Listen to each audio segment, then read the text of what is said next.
Steven, and now he's Spielberg. But Jaws 2, I left the movie when they had this director, John Hancock, that cut my part in half.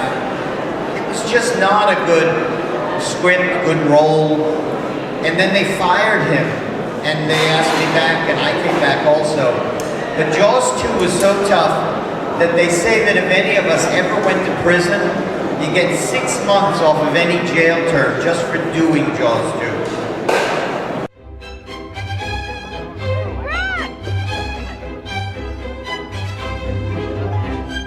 Is there enough room for all of us on the boat? Good, then I'll be at the dock at 8. 8 o'clock, everybody. Oh. No, it's not the bottom. It's that thing. I know it. It's gonna kill us. It's gonna kill us now. Jackie, shut up! No, it's gonna kill us. Jackie, shut up! It's gonna kill us. Shut up! No, leave her alone. Jackie, shut up! It's gonna kill us. Shut up! Then you take care of her. You take care of her. Look, Larry, she's hysterical. Beating her head in is not... Sit down!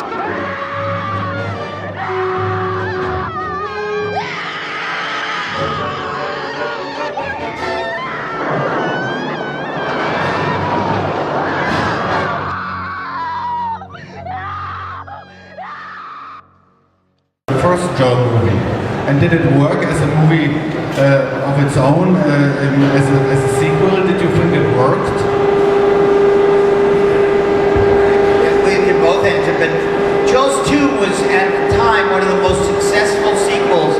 It grossed over $100 million, which in those days is worth a lot more now, but it was highly successful, but it was a disaster. We shot it in Pensacola, Florida, and you know, nowadays you can green screen things, but when we did this, there'd be a nuclear-powered aircraft carrier in the background, and there was nothing you could do except just wait till it passed out of the shot. Nowadays you can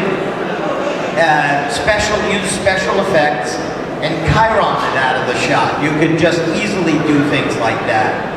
And Jaws 1, if that movie were made now, all they'd want are bigger, more shark, bigger shark. We were lucky in many ways in hindsight that the shark didn't work because you had to rely on character and building tension. You know, and Roy Scheider looked at the sea one more time, you were gonna die, but there was great tension that was built up in a real dramatic, traditional way. Nowadays it's all effects and bigger, better, faster.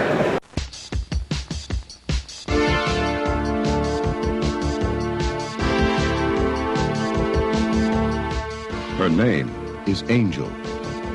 She's unlike any high school student you've ever met. Are you having difficulty making friends? I'm on top of the honors list. There's more to life than getting straight A's. Her only friends are on the streets. Her only chance is on her own. You're young, attractive, healthy. You're swimming around in a toilet bowl. I was alone. Where's your mom, Angel? One day I came home from school and she was gone. Just that note, a $100 bill. So, Donna, you did an interesting film called Angel. Can you tell us a little bit about the production? Well, Angel was actually based on a girl that the writers had watched in Hollywood. And they came to find out that she was very young and she was very smart. She was working as a teenage prostitute. So they went on to write this, and her name was Angel, so they went on to write this script, and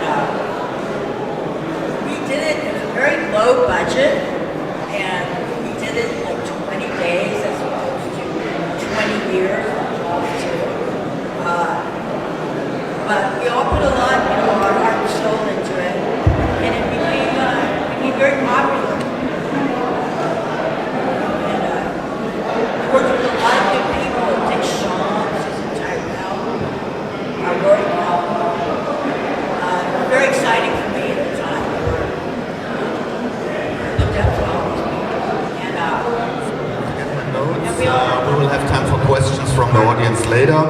So yesterday we talked a little bit about Day of the Dead. So can you tell us a little bit how the makeup was done for the movie, for your character? Now, someone told me a short time ago that in Germany, the Day of the Dead was called Zombie 2. Ah, that's very interesting. So Dawn of the Dead was Zombie 1? Ah, okay.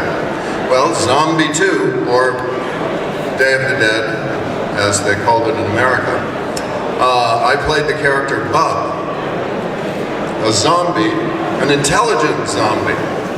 I figure an intelligent zombie is about as smart as a very dumb dog. And the makeup that I wore was a mask made of foam latex. And the way they make these masks is they first took a life mask of my actual face in plaster, and then Greg Nicotero, the famous makeup artist, who at that time was a young 19-year-old apprentice to Tom Savini. I think it was Greg's first professional job. Sculpted onto the life mask of my face, the face of Bub. And then they make a mold of that in plaster. And they cast probably 100 masks using the life mask as the back of the mold and the shell of the front of the mold. So it's a mask that fit exactly over my face. It covered all of this area, the front of my neck and down across the top of my chest. And they applied it with surgical adhesive. And then all of the edges, all around the edge, all around the eyes, around the nostrils, around the mouth, had to be glued down very carefully and then feathered in with some sort of paint. I think they called it wax. And once all the edges were blended in with my own skin, then they applied makeup. And then they had to, of course, will somebody shoot that person? They applied paint to my hands, any area that was exposed, top of my head. And this entire process, when we first began it at the beginning of the shoot, took about probably 3.5 hours. And by the end of the shoot, they'd gotten it down to maybe 2 hours and 45 minutes. All of which was very easy for me. I just had to lean back, put earphones in my ears and listen to music while they did all the work. The hard part was getting it off. At the end of the day, there was only some special chemical that dissolves surgical adhesive, and it was, my skin was allergic to it, so it was painful.